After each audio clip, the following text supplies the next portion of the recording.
પ્રકરણ 2 સૂરજ.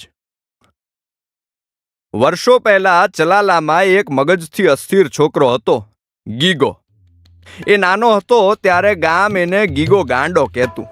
બાળપણમાં ગાંડપણ ગીગાના મગજ પર પૂરું ચડ્યું ન હતું. એ સમયે જ એના બાપુએ એના લગ્ન કરાવી દીધા. એની પત્ની મંગુ નામની છોકરી. મંગુ ખૂબ જ ડાહી અને સમજેલી છોકરી હતી. ગીગાને પરણીને મંગુ બળદગાડામાં બેસીને સાસરે ચલાલા આવી એ જ રાત્રે ગીગો ક્યાંક ભાગી ગયેલો. મંગુએ ધણીને ગામ બહાર શોધવા જવું પડેલું. લગ્નના બીજા દિવસે મંગુને ખબર પડી ગયેલી કે પોતાનો ધણી અસ્થિર મગજનો છે.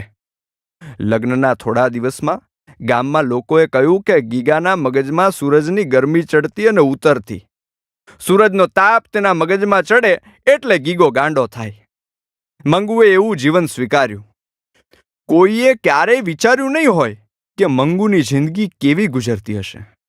એક ગાંડા માણસ ભેગું રહેવું, એનું પાલન પોષણ કરવું, એ ખોવાઈ જાય તો શોધવા જવો અને છતાં પણ ચૂપચાપ જીવ્યા કરવું. મંગુના આવ્યા પછી સાસુ સસરા પણ લાંબુ ન જીવ્યા. ગામમાં કોલેરા ફાટી નીકળેલો. સવારે બંનેને ઝાડા ઉલટી થયા અને સાંજે મરી ગયા. એ સમયમાં મંગુ અને ગીગો દરબારોના ખેતરે મજૂરીએ જતા. દરબાર એમને મજૂરીના બદલામાં ઘર ચાલે એટલો બાજરો અને ઘઉં આપી દેતા. ગાંડા પુરુષ સાથે દિવસ તો નીકળે, વર્ષો નીકળે, પરંતુ એની સાથે બાળકો પણ કરવામાં આવ્યા. પહેલું બાળક દીકરી થઈ, પાની. પાનીના જન્મને 3 વર્ષ પછી બીજી દીકરી આવી, રમીલા. રમીલાને એના બાપુ લાડથી રામબાઈ કહેતા. ત્રીજી દીકરી આવી, સાકર. ચોથો દીકરો, ખોડો.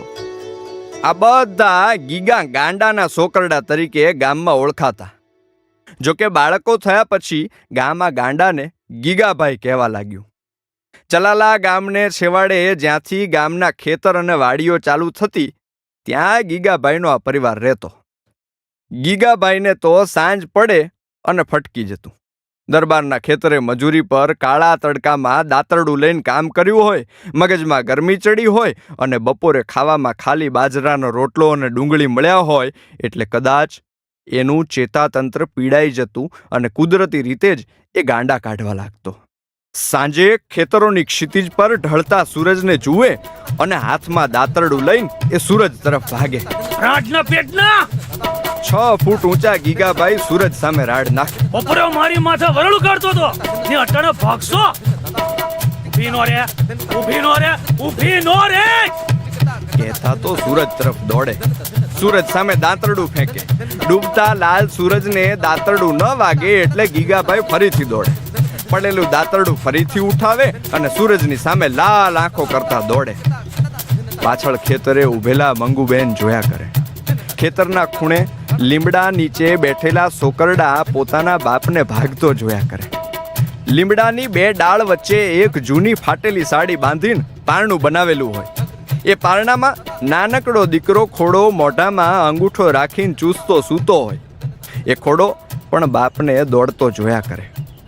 મંગુબેન થાકીને લીમડા નીચે આવી અને પોતાનું આંસુડું લૂછીને લમણે હાથ મૂકીને બેસે. રામબાઈ તેની પાસે જાય અને થાકેલી માના માથા પર પોતાનો નાનકડો હાથ મૂકે. એ જાને રમુડી, આ તારા બાપાને લેતી આવજે. માં રડતી રડતી બોલે. અને ઓહો, નાનકડી એવી એ છોકરડી સૂરજ બાજુ દોટ મૂકે. ઉગાડા પગ, બંધ મુઠ્ઠી, મોટી આંખો, હવામાં ફંગોળાતો ચોટલો અને હિલોળે ચડેલી એની ઘાઘરી.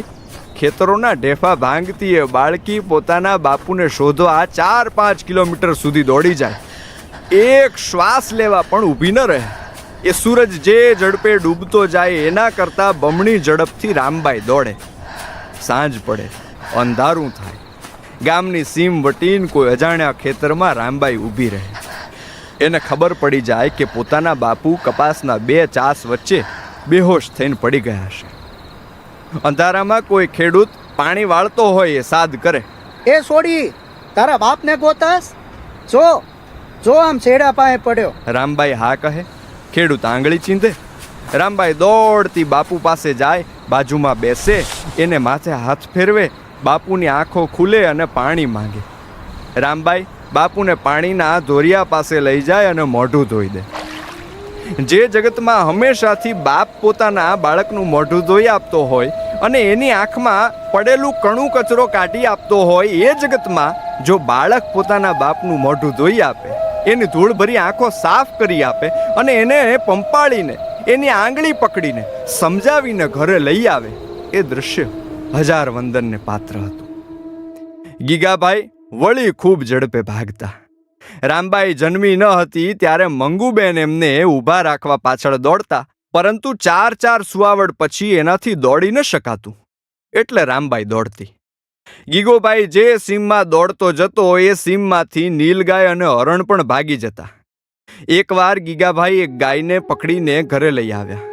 ઘરે આવીને દીકરી રામબાઈને કહ્યું, જો સોડી, આ તારી ગાવડી. રામબાઈએ એનું નામ ગાવડી જ રાખી દીધું. ઘણીવાર ચોમાસામાં બાપુના પગલાને અનુસરીને બાપુને શોધવા પડતા.